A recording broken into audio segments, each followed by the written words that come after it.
What? I'm your host, Tom Kearns, and welcome to the Anglo-Saxon England podcast, episode 51, The Legendary Kings of East Anglia. Of all the early Anglo-Saxon kingdoms, East Anglia has probably the richest legendary history.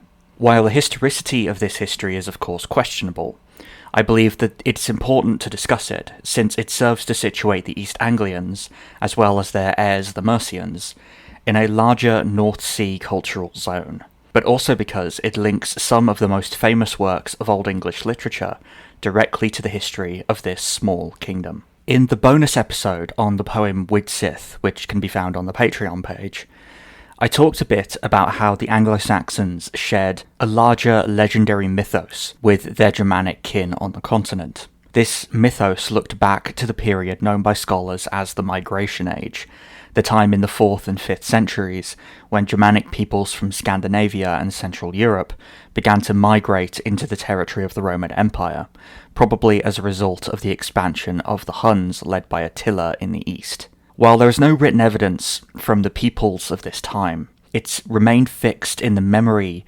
of their descendants as a time of heroes in which many of the later kingdoms and kin groups of the early Middle Ages and the Viking Age saw their origins. A trove of figures and stories served as a common iconographic language between the Germanic peoples of Northern Europe. We find these figures not just in Widsith, but also in poems like Beowulf and Deor. In Germany, these stories inspired their Nibelungenlied, which related the story of the Nibelungs and the tragic dragon slayer Siegfried, while in Scandinavia, references to this legendarium pepper skaldic poetry, the Eddic literature, and is most fully developed in the class of saga called legendary sagas, or Fornaldarsaga, which deal with a time prior to the settlement of Iceland, usually referring to about the 4th and 5th centuries. The kings of the East Angles seem to have been, or at least wanted to appear, linked directly to some of the most prominent legendary dynasties of this Old North. Other legendary dynasties, like those of Northumbria and Wessex, also claimed similar lines of descent, but it is in East Anglia where we find claimed associations which link directly to known stories from other literature, thus allowing us to paint some picture of the legendary past claimed by the rulers of the East Anglian kingdom. As I've already mentioned, the vast majority of Anglo-Saxon royal lines claimed descent from Woden, as attested in the surviving king lists. Woden, if you'll recall, being the Old English equivalent of the Old Norse Odin, a fact that may indicate some older beliefs regarding divine kingship. The kings of East Anglia were no different, but what concerns me in this episode are the human descendants of Woden that linked the god to his East Anglian descendants. The earliest king of the East Angles, as given in the 12th century Textus Rufensis, a compilation of law codes and king lists made in 12th century Rochester, was a man called Wea Wilhelming. On its own, this tells us nothing about this Wea, but one theory that may help to shed light on who he was believed to be holds that the name Wea is actually a shortened form of a longer name, for example something akin to Bob for Robert or Tom for Thomas. To support this theory is that the name itself as it exists doesn't seem to have a clear meaning in Old English, which most Old English names do, since the Anglo-Saxons used the practice of compounding to create their names. That is, fusing two words together to create a name, which usually implied something about the person so named. So for example, Alfred means elf-advised, and Wulfstan means wolfstone. This naming practice even holds true for legendary figures, so for Wea to not follow that practice seems suggestive. It has been argued that Wea is a shortened version of the name Weostan, meaning sacred stone. Weostan, or as he was called in Old Norse, Vestein, is a figure mentioned in both Beowulf and in the Old Norse poem Kolfsvisa. It is from Beowulf that we get the most information about Weostan. It is there that we learn that he played a prominent role in the second of what scholars call the Swedish Geatish Wars. These semi-legendary wars which took place in southern Sweden between the Swedes and the Geats, and which are not really discussed in Old Norse literature, but which Beowulf and Old English literature seemingly remember quite clearly, involved back and forth raiding between the Swedes and their neighbours to the south, the Geats. Judging by Beowulf being a Geat, it seems that the Anglo-Saxons identified strongly with this side of the conflict, but the poem itself indicates that the boundary between Swede and Geat was not clearly defined. So Weohstan fought for the Swedes against the Geats, yet he was a member of the Wegmunding clan. Beowulf and his father Ecgtheow were themselves part of this clan, and Weohstan's son Wiglaf is not only presented as a member of the elderly Beowulf's retinue in the later part of the poem, but he's also cast as the most loyal and the most heroic, and himself becomes king of the Geats upon Beowulf's death following his fight with the dragon. Weohstan, we are told, earned a good reputation among the Swedes by killing Eanmund, a nephew of the Swedish king Onela, who was seeking sanctuary among the Geats following the death of his father. In return for Weohstan's killing Eanmund, Onela gave him Eanmund's sword and armour, which Weohstan later bequeathed to Wiglaf, and with which Wiglaf came to Beowulf's aid against the dragon. In the same raid against the Geats in which Weohstan killed Eanmund, the king of the Geats, Heardred, was also killed, and this spurred the Geats, including Beowulf himself, to support Eanmund's brother Eadgils in a campaign of revenge against Onela. The Old Norse Kolfsvisa contains a brief allusion to this counter-raid's climactic battle on the ice of Lake Vänern, where Eadgils killed Onela and became king of the Swedes. Beowulf also refers to Eadgils' victory, but it doesn't mention the location. In the wake of Onela's death, Weohstan somehow came to live among the Geats. Frederick Kleber, the Old English scholar whose critical edition of Beowulf is a classic of the field, suggests that with Eadgils on the throne of Sweden, Weohstan was forced into exile, which resulted in his living among the Geats, who presumably helped him pay weregild to Eadgils for killing Eanmund. A similar story was attached to Beowulf's father Ecgtheow, who was himself a Swedish member of the Wegmundingas clan, and who had killed a member of another clan. When the Wegmundingas refused or were unable to pay the weregild, Ecgtheow was exiled and wound up in the court of King Hrothgar in Denmark. The Danes paid the weregild, and Ecgtheow returned north, eventually earning fame among the Geats, and establishing a bond with the Danes that ultimately sent Beowulf to Heorot to kill Grendel, thus putting into motion the whole drama of Beowulf. A similar situation may have occurred with Weohstan, although Beowulf itself doesn't tell us that. As well as being Wegmundingas, Weohstan and Ecgtheow are both identified in the poem as Skilfingas. Skilfing is the Old English form of Skilfingr, in which Old Norse was an alternate name for the Yngling dynasty that ruled Sweden. The Ynglings kind of function as a founding family of Old Norse heroic myth, as related by the Icelandic lawyer Snorri Sturluson in his text Heimskringla, which is a collection of sagas about the history of the kings of Norway. The Ynglings produced not only the kings of Sweden, but also the kings of Norway, leading ultimately to Harald Fairhair, who united the kingdom of Norway into a single kingdom. When building the first of the sagas of Heimskringla, Ynglinga Saga, Snorri used a poem that already existed called Ynglingatal as his main source, from which he built up the story of the Yngling dynasty from its earliest days. At the head of this dynasty sat Yngvi, better known today to fans of Norse mythology as Yngvi Freyr, or just Freyr, a god associated with fertility, brother of Freya, the goddess of beauty and sexuality, both children of Njörður, god of the sea. Yngvi also seems to have had some legacy in Anglo-Saxon England, but he was known there as Yng, and seems to have been viewed as an ancestral figure of some kind. We find him, for example, in the 11th century Old English rune poem. This poem, which is part of a larger Northern European tradition of rune poems, served to name and then describe each of the runes known to the later Anglo-Saxons, which are usually referred to as the Futhorc. In contrast to the Norse futhark, the ng rune is identified thus. Quote, Ing was first among the East Danes, seen by men, until he soon afterwards departed over the ways, a wagon running after him. Thus the Herdingas named this hero. End quote. Ing was first among the East Danes, presumably then some kind of ancestor.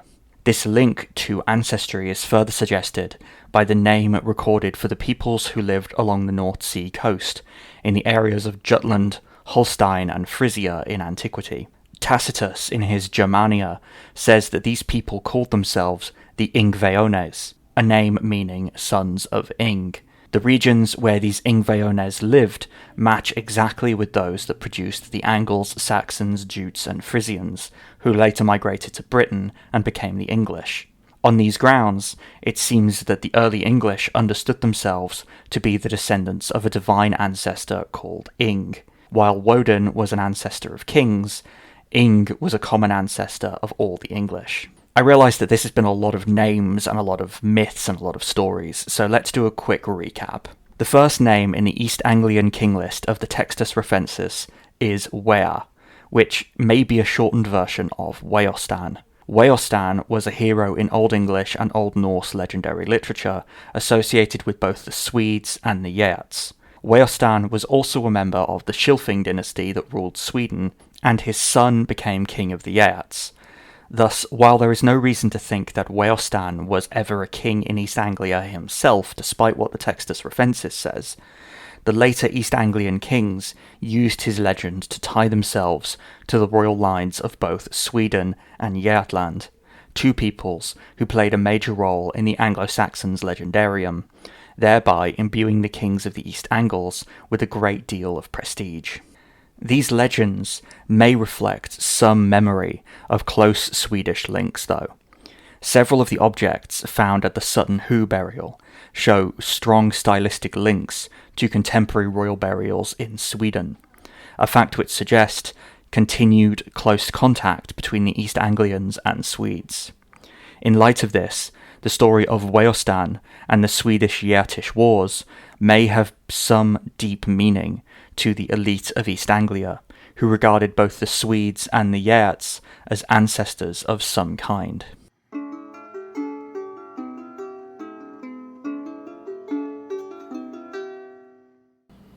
Hello listeners, thank you so much for listening to this episode. I just wanted to let you know that if you enjoy what I'm doing here, then it really helps me when you leave a review or a rating on the podcast provider you're using to listen to this. It also helps when you subscribe to the show's YouTube channel, or when you become a supporter over on Patreon, where you can get access to bonus episodes, ad-free episodes, and transcripts, as well as the opportunity to request specific topics, all by pledging to one of the show's Patreon tiers. And speaking of patrons, thank you so much for your support. Anyway, back to the show.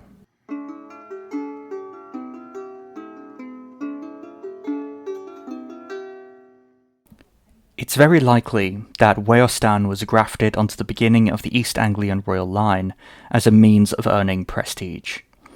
The son of Weohstan, as recorded in the Textus Recensis, is Wuffa, a son who is not mentioned in any of the legendary literature about his father. Given that it was Wuffa who gave his name to the East Anglian dynasty, the Wuffingas, he probably was the oldest founding figure, who was retroactively linked to Weohstan. An older tradition found in the 9th century Welsh chronicle called the Historia Bretonum identifies Wuffa's father as Gwilym Gwerka. Gwilym Gwerka is explicitly identified by the Historia as the first king of the East Angles.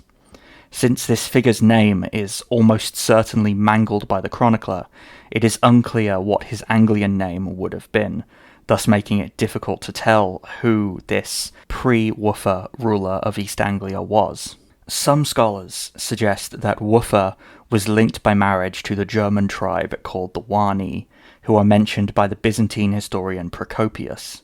Procopius claimed that the princess of this people was married to a king of the Angli, who, some suggest, may have been Wuffa. However, that is very far from certain. Given that there was an Anglia in Scandinavia, It seems just as likely that Procopius is referring to their king and not to that of the East Angles. There simply isn't enough information, and the link between the Wani and Wuffa is speculative. The later medieval historian Roger of Wendover dated Wuffa's reign to 571 to 578. Exactly how he arrived at these dates is not clear, since outside of legends and one possible place name, that being Ufford in Suffolk, which means something like Wuffa's Ford, Wuffa's reign has left no mark on the historical record. What there may have been was probably destroyed during the Viking Age. Thus, it's unlikely that Roger's dates are based on anything other than just speculation, probably informed by Bede, but not taken directly from him. Much the same is true for Wuffa's son Titila. Like his father, we know next to nothing about him, and are forced to speculate.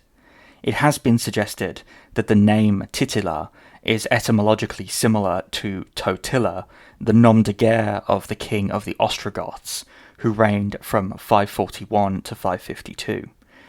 There is long-standing debate over exactly what relationship, if any, the Goths had to the Geats, besides their names sounding kind of similar.